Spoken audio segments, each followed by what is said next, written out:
Hope you like speed because the Dolphins just added 4-3-2 to the backfield, drafting Texas A&M running back Devon Achane with the 84th pick in the 2023 NFL Draft. You are Locked On Dolphins, your daily Miami Dolphins podcast, part of the Locked On Podcast Network, your team every day. All right, Miami. Welcome to another episode of Locked On Dolphins. It's your team every day here on the Locked On Network. It is approximately 2 in the morning on Saturday, April 29th, 2023. I'm your host, Kyle Krabs. We're feeling a little bit, but that's all right. We've been doing our legwork here on these Dolphins draft selections after day 2 of the 2023 NFL Draft. I'm your host, Kyle Krabs, lifelong Miami Dolphins fan, the co-host of the Locked On NFL Scouting podcast with Joe Marino, the co-host of the Locked On 2023 NFL Draft live streams, and we are reacting to the Dolphins getting Mike McDaniel, a guy that it became very quickly apparent was somebody who he was taken with in the pre-draft process. Today's episode of Locked On Dolphins is brought to you by Ultimate Football GM. If you've ever dreamed of becoming a football general manager and managing your own franchise, this game is definitely for you. To download the game, visit ultimate-gm.com or look it up in the app stores. Our listeners get a 100% free boost to their franchise when using promo code LOCKEDON in the game store. Shout out to everybody, all the everydayers who are tuning in for all of these draft pick reactions here on Locked On Dolphins. It's your team every day. You can find us on YouTube, wherever you listen to your favorite podcasts. And Achane is a player who did, unlike Cam Smith, get a prospect spotlight series done on him in the pre-draft build-up and process. And what I would say to you now is the same thing that I told you with the Cam Smith selection, in that this is not a direction that I personally would have volunteered to go. I would not have taken this path, at least not in this juncture of the draft. But I am not in the room with the decision makers who discussed all of the relevant criteria that actually contributed to them making this pick. So the results will speak for themselves when we get a body of work to be able to look at. We're going to talk about the pick, we're going to talk about the alternatives, and we're going to talk about the vision for this selection. And the pick of Devon Achane in total, I want to make sure I speak from a place of intelligence here, so let's filter the draft results through the first 2 days by running back. Devon Achane was the 6th running back off the board.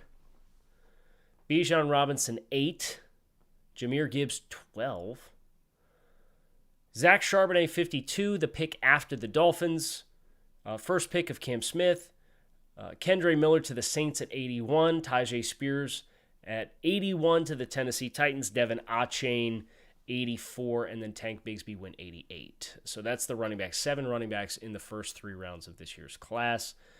Achane, diminutive player, explosive home run hitter, 4.32 speed at 188 pounds. I don't think 188 was his playing weight. I think he bulked up and still managed to run a 4.32.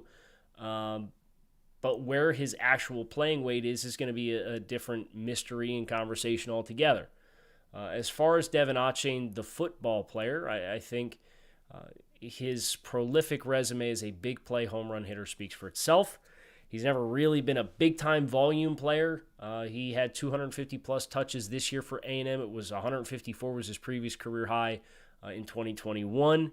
I think part of the concern with Achane is the more volume you give him, the more frequent of a player he becomes, the less effective with his big plays he has been throughout the course of his career. And you've seen that with the yards per touch average decrease across each of his first 3 seasons as he has become more and more of a focal piece of the offense. Now, I certainly don't think Devon Achane is drafted at pick 84 to be the focal point of the offense, although this is the highest that Chris Grier and the Dolphins have drafted a running back since Chris Grier has taken total control of the team, period, and for the Dolphins in total since 2016 when they drafted Kenyon Drake in the 3rd round. Achane himself, he's a likable player. There's a lot to like. The home run, it's the same thing as Cam Smith. I like Cam Smith just in the same way that I like Devon Achane. Well, I think they both scored as players who I think can be impact players with time. But in the same way that I didn't view Cam Smith in my own personal evaluation window as the most, the best available player, I didn't necessarily view that with Devon Achane either. Now, Mike McDaniel, having the reaction that Mike McDaniel does, certainly makes it easier to just buy in and say, all right, Mike, let's see what you got. But so much of what the Dolphins did this offseason and the early portions of it fell very much in line with what my vision for what the team would have been. These two picks did not. And that's okay. It doesn't mean they're doomed to fail. It doesn't mean the offensive line is going to go nuclear and blow up the team. But it doesn't give me any more peace of mind or lack of apprehension about those concerns that we did have, which is why they were such front-of-mind discussion points for me in the first place. When I look at the players that the Dolphins bypass, that's a conversation for the alternatives. But right now, this is about Devon Achane. And this is a player who, at his stature, at 200 or 188 pounds when he came through the NFL Combine, is one of only a select handful of backs since 99 who came through at under 190 pounds. There's no question, there's no doubting the explosive playability, the special teams ability, the passing game ability. They're all qualities that Achane can bring a positive contribution to the team. But like with Cam Smith, I'm asking myself, and I don't have the readily apparent answer, and I think that's why so many Dolphins fans who are apprehensive about this pick are apprehensive about this pick.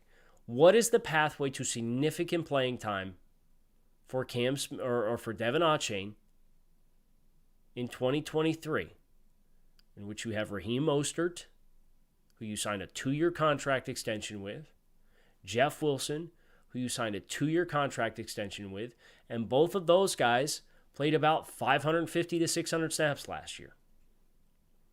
Then you had Devon Achane, Myles Gaskin, who combined for like 100 snaps combined, and of course Chase Edmonds was here in the early portions of the season, and he took the snaps in the Dolphins offense that Jeff Wilson would then take after the trade deadline. I mean, you literally had like a 50-50 split in the backfield last year, and now you're going to have a third back in the mix? That's the question. The questions that I have with the pick is less about, hey, can Devon Achane be an impactful NFL player? Yes, he can be. But can Devon Achane be enough of an impactful NFL player in 2023 with the Dolphins in a critical year of their winning window to justify this selection versus what the other alternatives were? That's the answers that I don't have, and we're going to continue to explore here on Locked On Dolphins. Today's episode of Locked On Dolphins is brought to you by Ultimate Football GM. If you've ever dreamed of becoming an NFL general manager and managing your own football franchise, this is definitely the game for you. Puts you in charge of every strategic aspect of your franchise, from ticket prices to the facilities, to signing coaches, adding free agents, to drafting players, to trading players, dealing with injuries, all the ups and downs of a season, disciplining players, you name it, all in a challenging and realistic game world. And best of all, Ultimate Football GM is completely free and playable offline, so you can play on the go when you want to. Our listeners on Locked On Dolphins can get a 100% free boost to their franchise by using the promo code LOCKEDON in all caps in the game store. That is Locked On in all caps in the game store. To download the game, go to ultimate-gm.com or find the game in the app stores. That is ultimate-gm.com. Ultimate Football GM, start your dynasty today. So the alternatives here for the Dolphins, the picks that were made versus the picks that were not made. As I look through my list here, there were a number of players that the Dolphins passed on more than once. And I thought some of these players would have been in consideration for the team, both at 51 and 84, and they didn't happen. And again, I'm not going to pound Darnell Washington and DeJuan Jones to death. And Adetomiwa Adebawore seems like he falls into that same bucket. The league feels something, or feels as though they universally across all 32 teams, this was not, oh, wow, we missed this player and he went the pick after us. Or, oh, he went the pick before the Dolphins pick. They should have got more aggressive. 2 of these guys fell out of the second round altogether, and DeJuan Jones and Darnell Washington fell to the final 10 picks of the round, the third round, as a player who might have been the most physically gifted of the tight ends in this class.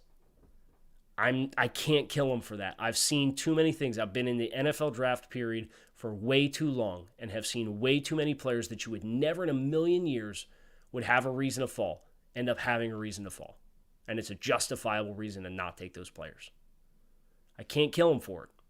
As much as I love those players in the pre-draft process, I'm willing to say I don't know what I don't know and give the benefit of the doubt because the entire league is applying the same rules to these guys. Now, that doesn't mean there weren't players that didn't perk me up. Deion Henley was on the board. He went the pick after to the ... LA Chargers, who ... ran a similar system under Brandon Staley for a stretch of time and included a linebacker there in Drew Tranquill, who had a very similar pathway to the NFL as what Deion Henley did. I think Henley's going to be thebomb.com for the Chargers. And excuse the awful dad pun, but it's like 2:10 in the morning here. Trenton Simpson, the following pick at 86, came off the board. DeMarvion Overshown and pick 90. Wanya Morris is probably in a comparable evaluation window as was DeMarvion Overshown, but Deion Henley was definitively a better player in my evaluation. That would have been a direction that I would have chosen to go, even after the Cam Smith selection. Of course, you acknowledge a team was comfortable enough with Darnell Washington to pick him at 93, 10 picks before the end of the round. That's kind of it for the guys who went. I look at Washington. I think Wanya Morris is in a comparable evaluation window. I think Overshown is in a comparable evaluation window. But Washington, Simpson, and Henley, I evaluated as higher tiered players than what Devon Achane was. And look, Mike McDaniel having the plan that he has is really important here. And we're going to talk about the vision to close this episode of Locked On Dolphins. But if I'm also looking at players that fell out of the first round altogether, or out of the first 2 days altogether, that are still out here on the board for the Dolphins. Devon Achane was in the same bucket as players like Braden Willis and Antonio Johnson and Brandon Hill and Noah Sewell and Moro Ajomo and Andrew Voorhees and Jalen Duncan. So all those guys being bundled together is one thing. Nick Saldiveri's still out there. And I would say definitively, if you were going to axe the names off, it'd be Deion Henley and Nick Saldiveri would be the 2 players that I evaluated that at 84, I think had more direct pathways to playing meaningful snaps. And maybe a little bit less Henley, but definitively Saldiveri. Because he could play guard or he could play tackle. And that's a 1,000-snap player. And while I can't promise you that he's a bona fide plus quality starter upon entering the NFL coming out of Old Dominion, I'd like my chances more. I mean, shoot, Blake Freeland's still out here too. And I had Blake Freeland scored as an 80, so he was like the bottom threshold of one tier, and Devon Achane was the very top threshold of the next tier. So they were right up against each other. But when you have a 50-50 timeshare and you're putting a third back into that mix, that's the concern that I have with Devon Achane in the same way that I had the concern with Cam Smith. Now with Cam Smith, we kind of asked ourselves some theological questions about the Dolphins defense, and the thesis that we came to is If you're going to take the 5 most versatile defensive backs in the same way that you would take your combination of 5 best offensive linemen to get your starting 5, if the Dolphins are going to be a nickel, who are your 5 most versatile and best options in the secondary? I think Cam Smith makes the cut. And I said this on the Cam Smith show. I think it's Xavier Howard, Jalen Ramsey, Javon Holland, Kader Kohu, and who is number 5? Is it Brandon Jones right now? I think Cam Smith gives you more flexibility because it frees you up to move Jalen Ramsey around. And if Jalen Ramsey is the other move-type player at times, he's going to play on the outside a ton. But if you get in third and long situations and you want your most versatile 5, I think that's the pathway for Cam Smith. I think that's the pathway to 500, 600 snaps. What is the pathway to Devon Achane playing 500 snaps this season? That is what we have to find out in exploring what the vision is for this pick. Today's episode of Locked On Dolphins is brought to you by Built Bar, the protein bar that tastes like a candy bar. These things are high in protein, high in fiber, low in calories, low in sugar. They have 100% chocolate on all of their bars. They're absolutely positively delicious. It's the life hack that you didn't know you needed. At Built.com, Walmart, Sam's Club, you can get yourself a box. You go to Walmart, go to the pharmacy section, get yourself a 4-bar box.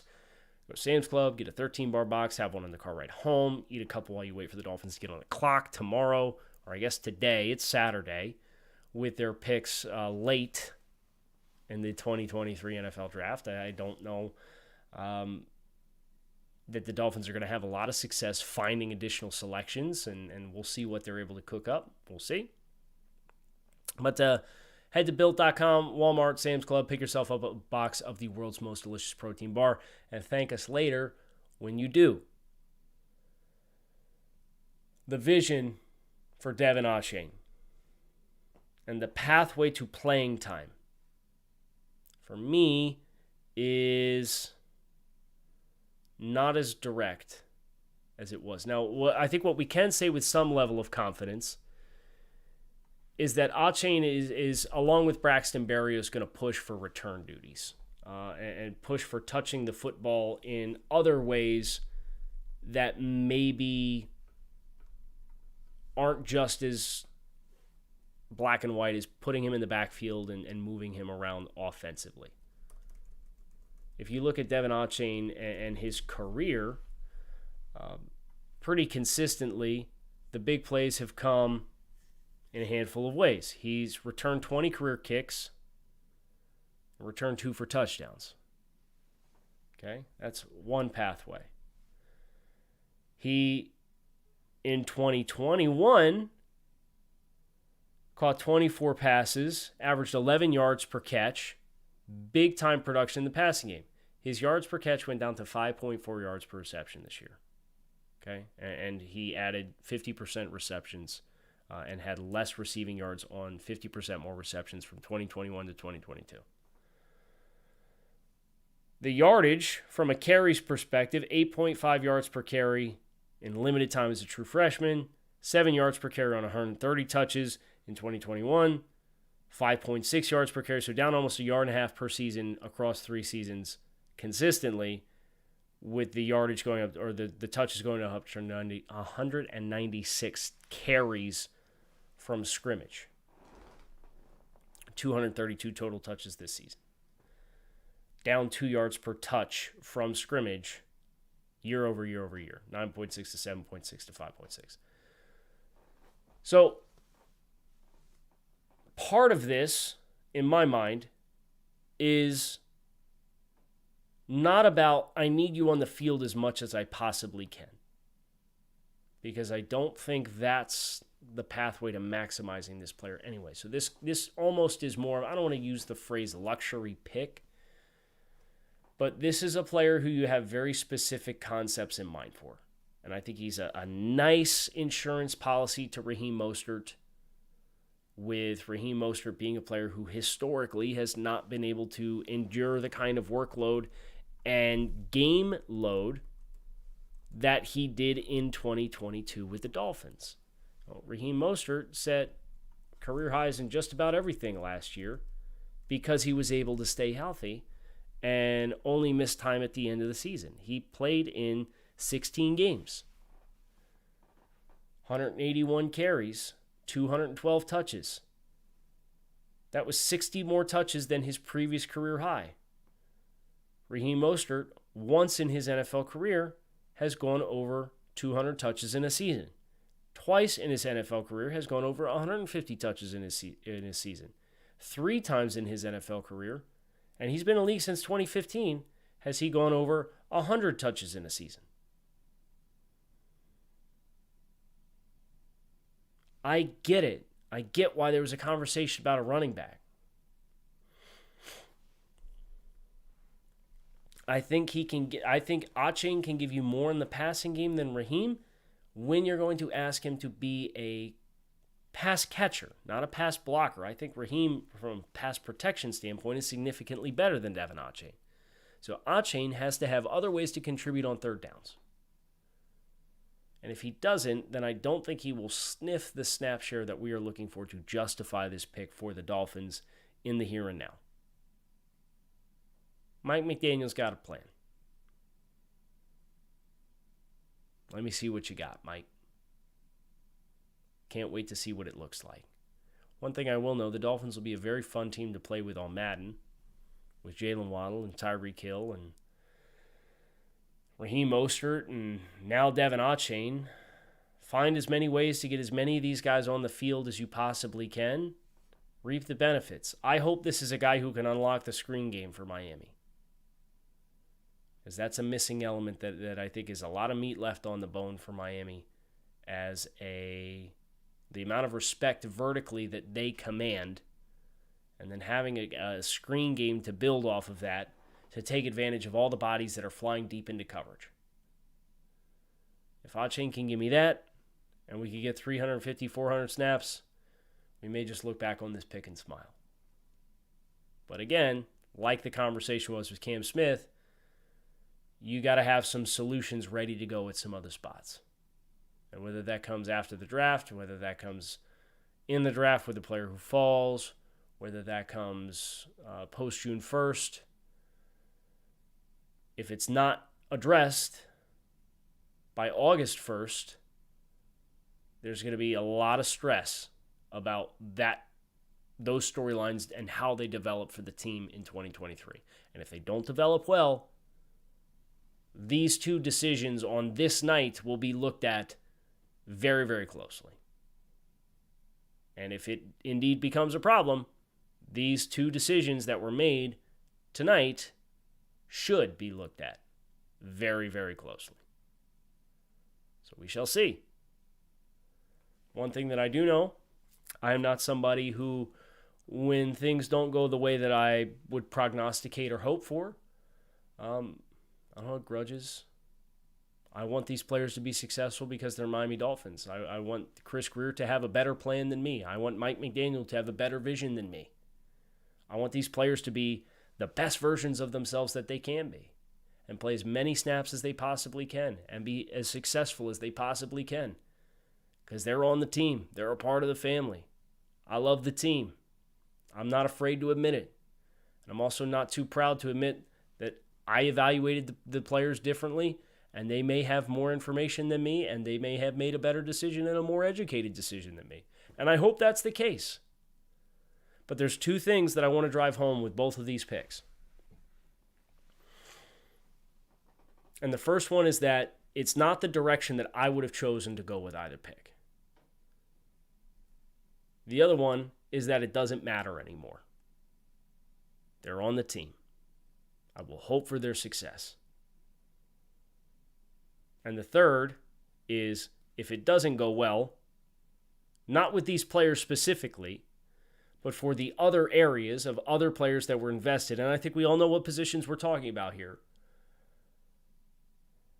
these decisions are a critical piece of that evaluation of where things went wrong. So what other cards you have in your back pocket, and also, what does this do for Dalvin Cook? We had all this Dalvin Cook buzz. You put this to bed, you just used a third-round pick on a running back. You going to sign Dalvin Cook on a one-year, $2 million deal to come down here and hang out if he gets cut by the Vikings? If so, great. If not, How deep can the backfield go?